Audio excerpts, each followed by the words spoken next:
Well, hello. I'm with some of you. I had a great evening like 15 months ago in Minsk. I wish those cross-border times will come back very soon. Well, I'm actually very excited about this topic. I mean, and maybe not excited, it's a wrong word, because I think that we are meeting in a very tricky time for cross-border journalism. Because I think that it's a very good time to show the value of cross-border journalism. At the same time, it's not as easy as it was before.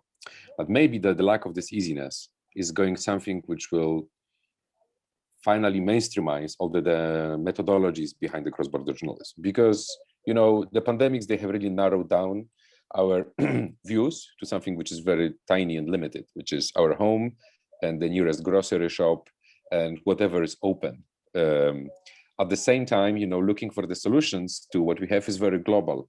So looking at our mission, you know, which is doing global stories which have local impact, this is good time, you know, because it proves our model, you know, that even our little zones in which we operate, they can be affected by something bad which happens in Wuhan, but also something good like a solution which can be somewhere else in other country.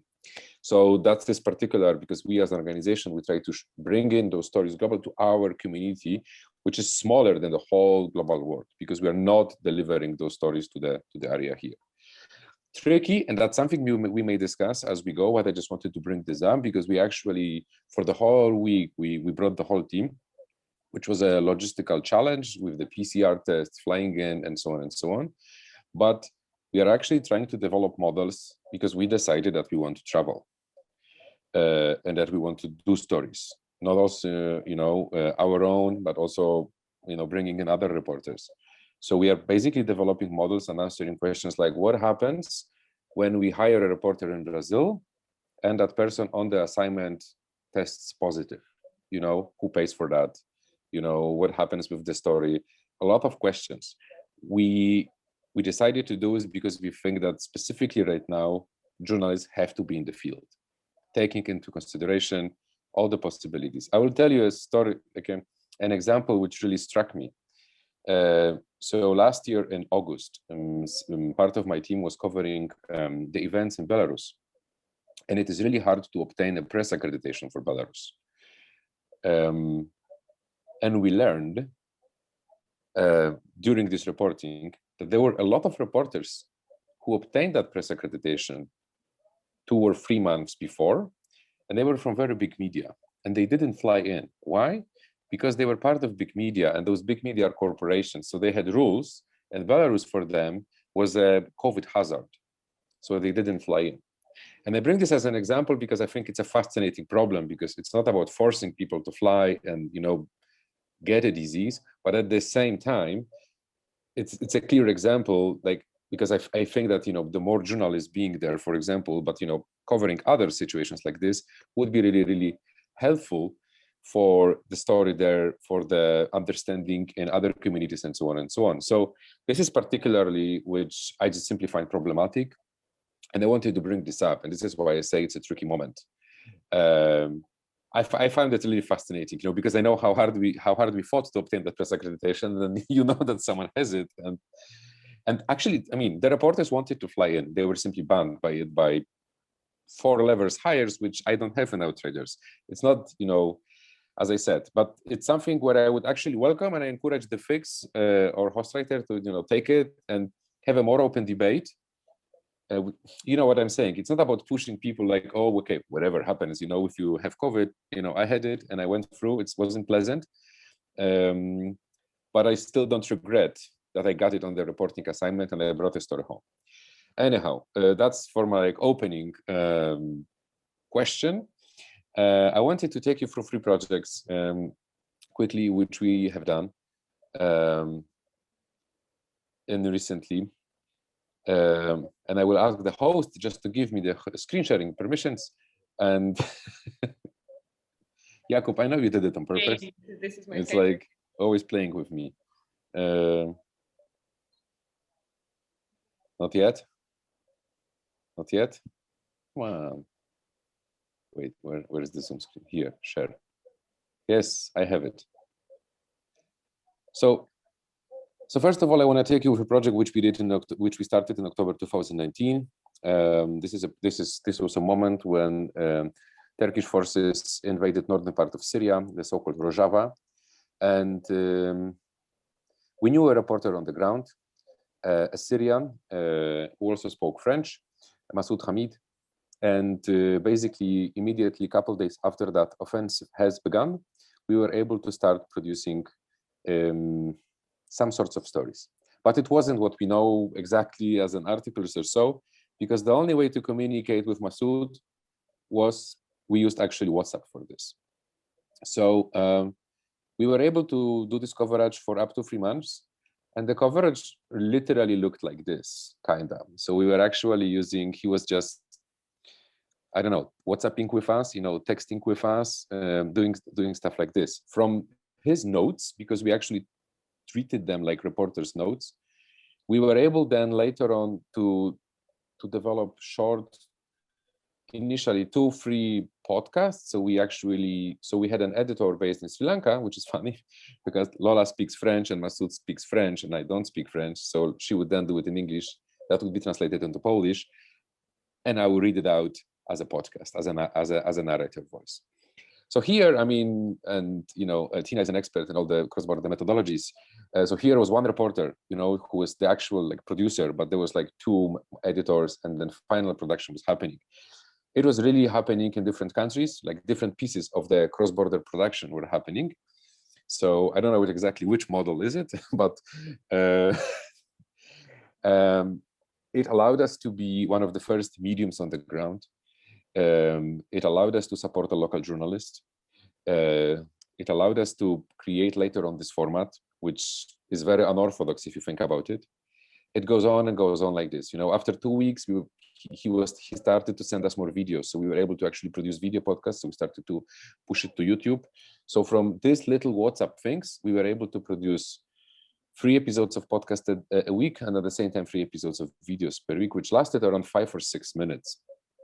And they were really offering the background of what is happening. So it's not like, oh, Turkey, invaded this, and this many people died, and this many people died. We were able to go to show the village. We were able to show how the roads have changed, what people think about it, how the prices increased, going to refugee camp, and so on. So we were really around the whole thing. We were adding this little commentary Donald Trump decided this, or this president decided this on this day, because it had some kind of impact. But that was added by our editors and later on to merge it, because also for the people who followed it, it offered and so on. I really like this project because we actually transferred a lot of this methodology into currently working in pandemic, which is using very simple tools. I think once you leave this mindset that story has to be article with photo, it opens you up to some other possibilities. And in this particular thing, I mean, this was a conflict situation. It was a war situation. It wasn't, like the story I'm going to show you, where simply the conditions of work were easier, and so on and so on. So this goes on like this. It was also crazy on our side to do it. I think what I really like about those cross-border projects, because we actually, within our organization, we divide the cross-border work into, let's say, regular cross-border work and experimental cross-border work. So we know specifically that this, for example, that we're going to test something what we haven't done before. So here is another example, something which went live a couple of months back. It's Favela versus COVID-19. And again, we had a situation, as you know, during pandemic, where it was hard we didn't have all the guidelines and whatever, even a smell of policies. How do we work in pandemic, especially with people we don't know, because, I can talk openly with a friend reporter and say Marcin, you're going to fly there, what happens? Okay, I'm going to take care of your kid. So when you are in quarantine, and it's different when you call up someone and say okay, please go to the jungle. We need the story. Oh, and frankly speaking, I'm also, just for the context, I'm speaking from an organization which, doesn't have unlimited budget. That's diplomatically saying. So it does make a difference for me if the story can potentially cost 2,000 euros more. because, for example, I will have to pay for the doctors, or I don't know, rent a hotel for someone who doesn't, so that is something what I would welcome a bigger debate, because maybe the donors will change the way they, for example, grant, or there is going to be, you can obtain a grant, but there is something like extra money, which you can apply for immediately if, I don't know, reporters on the assignment, I don't know, will get something like this. But, it's different. So here, first of all, favelas, it's not like a dangerous place to go into and so on, but it's, the pandemic has put it's of course affected poor more. So here it was more cases. It was, so even by entering here, it's more dangerous for the reporter. And I think particularly what worries me in pandemic is that when you are a conflict reporter, you kind of decide to risk your own life. In pandemic, you may spread the disease also yourself. So it's not only that, okay, it's my choice, I die, sorry, okay. Here I may be a person who goes without symptoms and talk to people and so on, and without, of course, intention, but still spread it. So we had some photo reporter who was working anyhow in favelas. We had Priscilla, who is also ambassador of Hostwriter. Definitely, right now, since Hostwriter is a competition, we have to fight for the reporters. So, but yes, she helped us in the project before, Radar, which was more about scouting little responses. And from those responses, we targeted a lot of responses in favelas. And we decided to show it. Also, she knew an illustrator who worked on journalistic projects. So we decided basically to use this and use it as a form, also to test it. We've always knew that we want to try at some point comic, because comic allows reporter to go into a place where, for example, shooting visual is harder. That can be a conflict situation. That can be Belarus. That can be any place where, for example, you just having a camera immediately puts you in danger, but you can walk around and see things, so you can draw them later on or give it to the illustrator. Plus, it was our first experience into how to code it, how to make it animated. Like, I could talk for months about it. But, also favela versus COVID, people were like a little bit,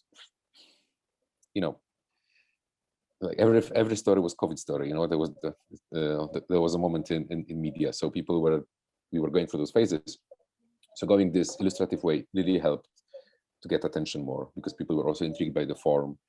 If you click on the points and so on, you can see other things. But we had two reporters who were based in Sao Paulo, and then it was developed. Later on, it was finished by other team members in Spain and in Poland, finished together. So yeah, and I think that was our first project published in 4 languages. Up until then, we had only English and Polish. We decided also to publish it in Portugal because of Brazil, and Spanish at the same time, and so on and so on. So yeah, and the illustrator was also based there. So really, really, really great experiment. We are definitely staying with illustrations, and I know I'm probably over time, but I just want to show you this, which is currently being rolled out. The official premiere is next week, I think. Because this is like, we had this crazy idea on the airport last year when we were trying to fly to different countries and work on stories, and every country was a different rule and everything was changing. And that is still a problem. There are situations where you may take off, and when you land, the rules have changed. Like yesterday, hotels in Poland in some districts were open. Right now, they are not.